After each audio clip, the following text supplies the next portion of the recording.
잠언 12장 1절에서 14절 말씀 한 목소리로 한 마음으로 같이 읽겠습니다. 훈계를 좋아하는 자는 지식을 좋아하거니와 징계를 싫어하는 자는 짐승과 같으니라. 선인은 여호와께 은총을 받으려니와 악을 꾀하는 자는 정죄하심을 받으리라. 사람이 악으로서 굳게 서지 못하거니와 의인의 뿌리는 움직이지 아니하느니라. 어진 여인은 그 지아비의 면류관이나 욕을 끼치는 여인은 그 지아비의 뼈가 썩음 같게 하느니라. 의인의 생각은 정직하여도 악인의 도모는 속임이니라. 악인의 말은 사람을 엿보아 피를 흘리자 하는 것이거니와 정직한 자의 입은 사람을 구원하느니라. 악인은 엎드려져서 소멸되려니와 의인의 집은 서 있으리라. 사람은 그 지혜대로 칭찬을 받으려니와 마음이 굽은 자는 멸시를 받으리라. 비천히 여김을 받을지라도 종일 부리는 자는 스스로 높은 채 하고도 음식이 핍절한 자보다 나으니라. 의인은 자기의 가축의 생명을 돌보나 악인의 궁율은 잔인이니라. 자기의 토지를 경작하는 자는 먹을 것이 많거니와 방탕한 것을 따르는 자는 지혜가 없느니라. 악인은 불의의 이익을 탐하나 의인은 그 뿌리로 말미암아 결실하느니라. 아멘. 오늘도 영상으로 함께 예배하고 또 기도하신 우리 성도님들에게 하나님의 은총이 가득하시길 기원합니다. 잠언에서 계속 반복되지만 지혜는 하나님으로부터 얻는 것이죠. 그래서 앞서서 우리가 본 11장이나 10장에서도 교만한 자에게는 하나님의 말씀이 들어갈 수 없다 그랬습니다. 교만한 자, 강포한 자에게는 지혜를 설명해도 그들이 듣지 않고 오히려 가르치는 사람이 오히려 수치를 당할 수 있다라는 경고를 주셨죠. 오늘 그 12장에 나오는 삶의 모습들도 어떻게 보면 그것과 연관된 겁니다. 훈계를 좋아하는 자, 지식을 좋아하는 자, 결국 이 잠언에서 말하는 지혜로운 사람입니다. 그리고 그 사람들은 결국 하나님을 경외하는 자죠. 이 사람들의 삶의 모습을 보면은 바로 하나님으로부터 훈계를 듣고 징계를 받는 일을 기쁨으로 받아들인다라는 거예요. 그러나 징계를 싫어하는 자는 짐승과 같다라고 오늘 1절에 얘기를 합니다. 여러분, 사실 훈계나 징계라는 단어의 어감부터 우리말은 사실은 좀 좋은 이미지는 아니에요. 딱딱하고 무섭고 훈련과 연관된 단어들이죠. 사실 이 자체를 즐겁게 받아들일 사람은 아마 없을 겁니다. 단지 지혜로운 사람은 그 과정이 힘들고 또 입에 쓸 때도 있지만 그것이 그 다음에 가져다 줄 미래의 결과를 보면서 이 과정을 받아들이는 거죠. 훈계의 과정이 아프기도 하고 징계의 과정이 속상하기도 하지만 이 다음에 이걸 통해 더 성장하고 새로운 것을 배워가고 그래서 하나님의 더 가까이 감으로 인해서 얻는 장래에 주어질 은혜를 바라보면서 이 과정을 받아들이는 거죠. 그게 지혜로운 사람이라는 겁니다. 그러나 어리석은 사람은 그 과정을 받아들일 수가 없는 겁니다. 사실 그 12장 후반부에도 나오는데 이 교만한 사람은 세상에 자기가 제일 똑똑한 줄 알아요. 그래서 누군가 자기에게 무슨 얘기를 하는 것을 받아들일 수가 없어요.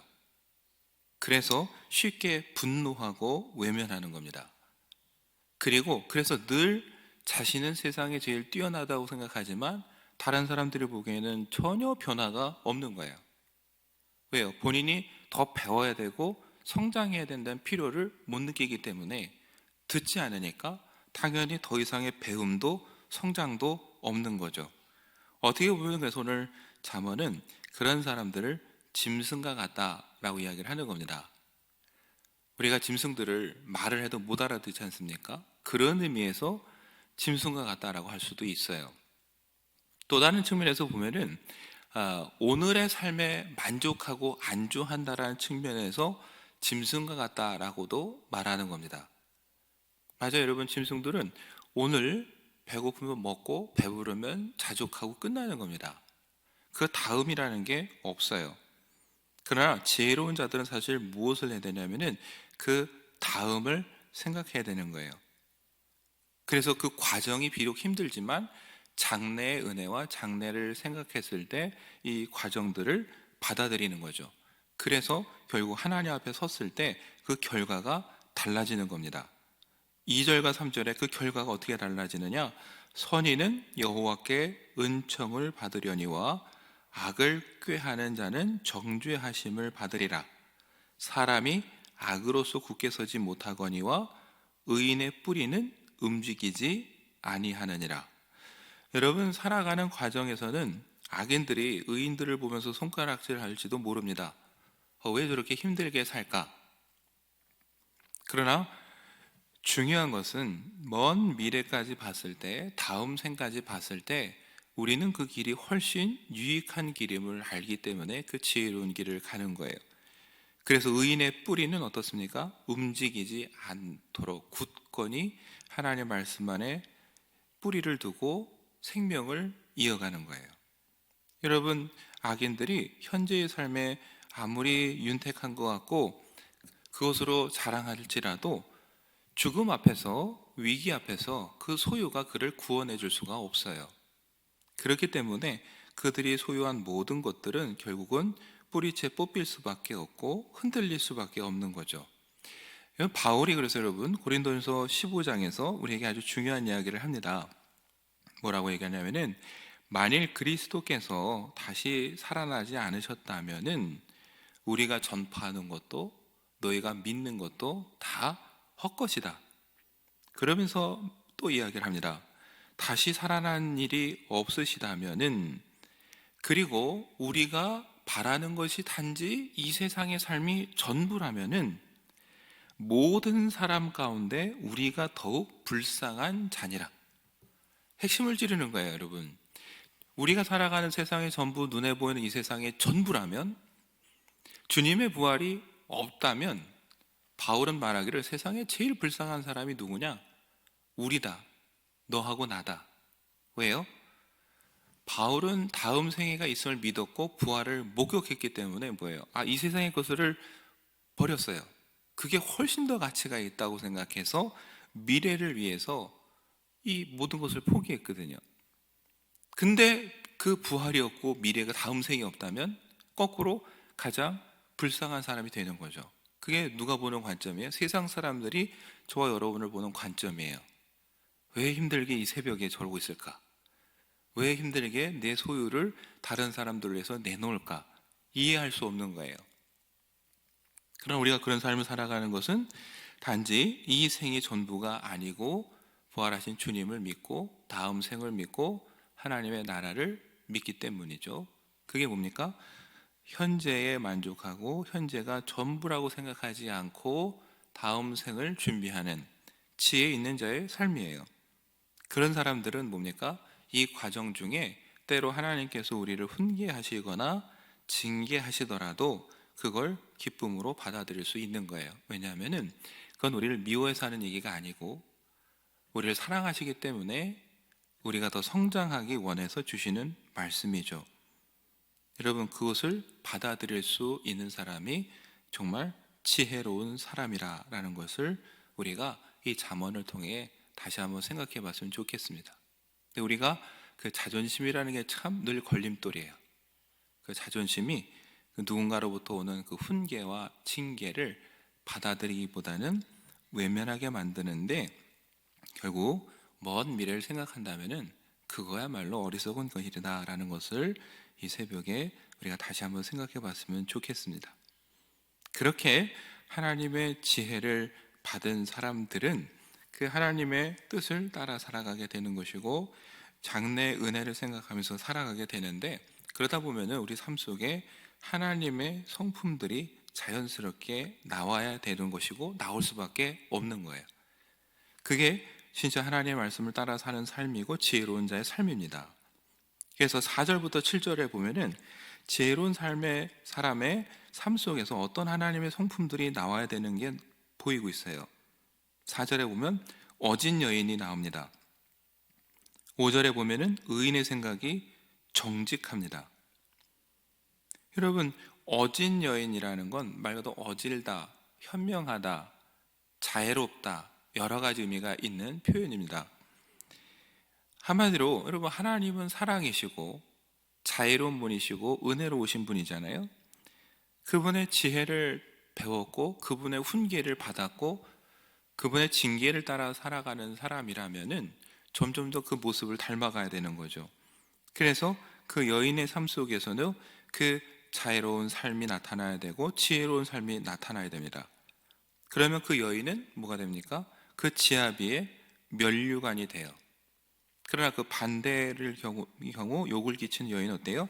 그 지아비의 뼈가 썩은 같게 하느니라. 여러분, 우리가 하나님의 성품을 닮아가는 삶을 삶으로 인해서 저와 여러분 한 사람을 통해서 우리 가족들이 즐거워할 수도 있고 기뻐할 수도 있고 우리 교회가 함께 은혜를 나눌 수도 있어요. 오늘 하루 저와 여러분이 하나님의 성품을 닮아가서 꼭 여인이라고 해서 여인만 그래야 될 게 아니에요. 사실은 모든 사람들이 다 하나님의 자애로운 성품을 닮아서 어진 사람으로서 살아가야 되는 것이죠. 그때 여러분들 일터에도 오늘 하루 웃음이 넘칠 수 있고 은혜가 넘칠 수 있어요. 그러나 저와 여러분이 어질지 못하고 하나님의 은혜를 끼치지 못한다면은, 그리고 분노하고 교만한 모습을 보인다면은 여러분과 제가 서 있는 그 자리가 어때요? 굳어지고 험악해지고 상처 주는 곳이 될 수도 있어요. 그래서 뼈가 썩은 같게 한다라고 표현하는 것이죠. 하나님을 닮아가는 사람은 정직할 수밖에 없습니다. 악인은 어떻게 사람들의 것을 빼앗을까를 생각하고 그들의 결말은 결국 피를 흘리는 것이고 남의 것을 뺏는 거지만, 지혜로운 자는 의인의 길을 가면서 결국 다른 사람들을 구원하게 하는 것. 그래서 뭡니까? 하나님 앞에 그 의인의 집이 굳게 서게 되는 것. 이것이 지혜로운 사람, 그래서 하나님의 성품을 닮아가는 사람들의 삶의 모습이고 그 결과물이다라는 걸 오늘 솔로몬은 우리에게 들려주고 있습니다. 여러분과 제가 하나님의 훈계와 징계를 쫓고 그 말씀을 듣고 그 성품을 닮아감으로 어디를 가든지 하나님의 성품을 드러내는 삶을 살 때 그 공동체에 기쁨이 있고 은혜가 있는다라는 거. 특히 요즘과 같이 어려운 때, 여러분 모두가 어렵다고 힘들다는 이때에 이왕이면 저와 여러분이 가는 그곳에 뭐가 있어야 됩니까? 은혜가 있어야 되고 소망이 있어야 되죠. 자비로움이 있어야 되고 또 헤세드, 하나님의 자비가 그곳에 임하게 하는 것. 그것이 바로 하나님의 자녀들이 해야 될 사명이겠죠. 다른 게 사명이 아닙니다. 그게 오늘 우리의 사명이고 우리 교회의 역할이라는 거, 우리를 꼭 기억해야 됩니다. 여러분, 그런 삶을 살기 위해서 우리가 정말 잊지 말아야 되는 건 하나님 말씀 안에 뿌리 내리는 것.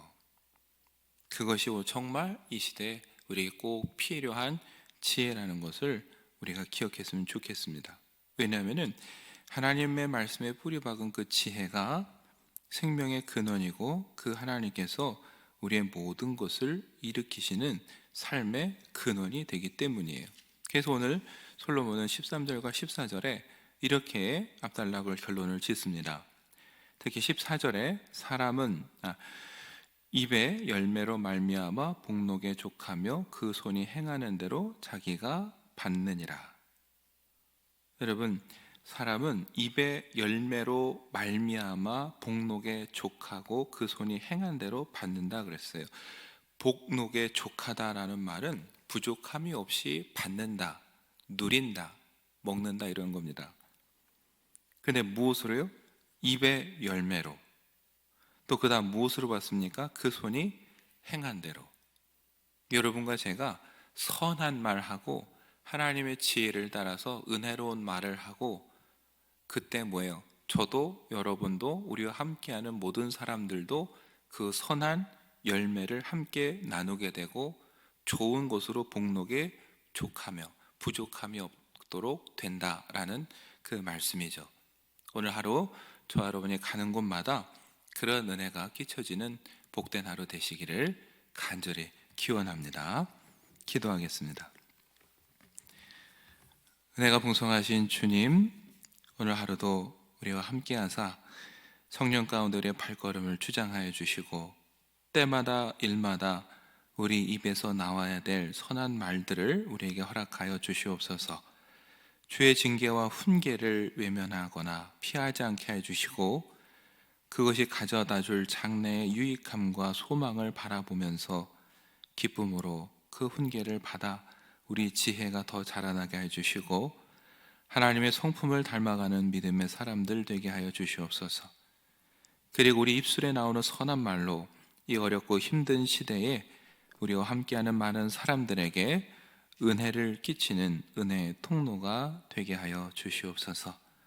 어려운 이 시절 우리 성도들을 더하사 합정에 은혜를 더하여 주시고 추워지는 날씨 가운데 어려운 이웃들을 주님 돌보는 우리 교회 되게 하여 주시며 군에 가 있는 자녀들, 멀리 해외 타지에 나간 우리 성도들과 자녀들 주님 보호하여 주시며 이 한 주간 우리가 계획하고 준비하는 모든 일들 가운데 은혜를 더하여 주시옵소서. 사람이 계획할지라도 이루시는 것은 하나님이시라고 했습니다. 주께서 우리의 발걸음을 인도하시고 의의 길로 붙잡아 주시옵소서. 예수님의 이름으로 간절히 기도드리옵나이다. 아멘.